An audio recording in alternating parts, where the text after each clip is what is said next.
Bitcoin has won over some of America's best-known billionaires, and institutions worldwide are treating it as a serious financial asset. But price is only one part of the story.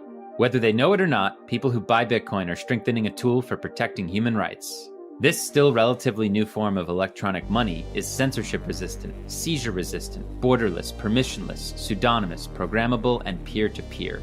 In Bitcoin, transactions don't go through banks or financial intermediaries. They travel directly from one person to another. Payment processing is done not by a regulated company like Visa or MasterCard, but by a decentralized global software network. Storage is handled not by a bank, but by the users themselves. Bitcoin issuance isn't determined by central bankers. The currency's creator, Satoshi Nakamoto, set it to have an ultimate limit of 21 million. No one can ever print more. Bitcoin transactions can't be stopped, and you don't need to reveal your name or address or telephone number to participate. You just need internet access. In 2017, the economist Paul Krugman described Bitcoin as some fancy technological thing that nobody really understands. There's been no demonstration yet that it actually is helpful in conducting economic transactions. There's no anchor for its value. Krugman lives in a sheltered environment in a liberal democracy with constitutional protections. His native currency is globally dominant and relatively stable. It's easy for him to open a bank account, to use a mobile app to pay bills, or to grow his wealth by investing in real estate or stocks. But most people don't have the same privilege. 4.2 billion live under authoritarian regimes that use money as a tool for surveillance and state control. Their currency is often debased, and they are for the most part cut off from the international system that Krugman enjoys. For them, saving and transacting outside the government's purview isn't shady business, it's a way to preserve their freedoms. In China, if you type or utter one wrong word, the Communist Party might eliminate your financial services. This devastating outcome creates a chilling effect for dissidents and creative minds who are forced to use the country's increasingly centralized digital economy. In Hong Kong or Russia, donors to human rights organizations can get their bank accounts suspended and funds seized. Over the past few months in Belarus and Nigeria, nationwide protests have broken out against tyranny and corruption. In both places, activists raising money to support the democracy movement have had their bank accounts frozen. And as we saw in Burma just a few days ago, the military shut down the banking system during their latest coup and turned off the ATMs. For activists living under state repression, Bitcoin provides a way to preserve their money in cyberspace, locked away by encryption, safe from devaluation, in a network that has never been hacked. For them, it's digital cash and digital gold rolled into one.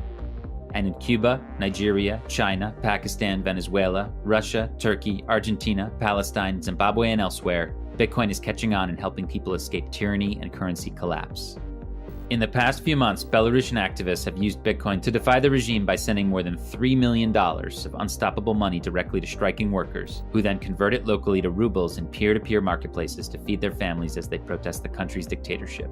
In October, a feminist coalition in Nigeria raised the equivalent of tens of thousands of dollars in Bitcoin to buy gas masks and protest equipment as activist bank accounts were being turned on and off. In Russia, the politician and activist Alexei Navalny has raised millions in Bitcoin in opposition to Vladimir Putin, who has strict control over the traditional financial system. Putin can do a lot of things, but he can't freeze a Bitcoin account. In Iran and Palestine and Cuba, citizens are increasingly able to escape foreign restrictions on their financial rights, thanks to Bitcoin. In these places, individuals are dealing with sanctions or embargoes placed on them because of the misdeeds of their corrupt rulers. Bitcoin gives them a lifeline for earning income or receiving remittances from abroad. Some Venezuelans, having watched their country's currency evaporate due to hyperinflation, are converting their time and energy and family resources to Bitcoin's digital format and then escaping. With their savings secured by a password that can be stored on a flash drive, phone, or even memorized, they've started new lives in other countries, taking advantage of a technology that refugees throughout history could only dream about. The citizens of democracies also face financial controls, deplatforming, and an ever-expanding surveillance state.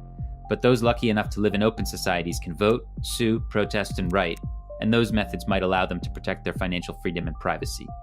The billions who live under authoritarian governments don't have the same options. Unlike democracy, Bitcoin is universally available. You don't need to have a particular passport or bank card or voting status to use it. No government can turn off your Bitcoin if it's threatened by your ideas. We are in the middle of a great digital transformation, a time when cash, one of the last bastions of privacy and freedom, is disappearing. People are increasingly relying on easily surveilled apps like Apple Pay, Alipay, and perhaps soon central bank digital currencies as their primary medium of exchange. Bitcoin provides an alternative to our increasingly centralized financial system. It gives any activist or journalist a way to raise funds without censorship, a way to save despite the corrosive impact of excessive money printing, and a way to teleport value without permission. Bitcoin wasn't as powerful 5 years ago, before it had global liquidity. But today, exchanges have popped up in every region. Daily trading volume exceeds that of popular stocks like Apple, and peer-to-peer marketplaces like Paxful and Local Bitcoins have extended their reach, enabling users to sell Bitcoin for local currency almost anywhere in the world. Maybe you don't need Bitcoin, and maybe you don't understand Bitcoin, and maybe PayPal, Venmo, or your bank account serve your needs just fine. But don't write off Bitcoin as simply a vehicle for financial speculation. For millions of people around the world, it's an escape hatch from tyranny, and nothing less than freedom money.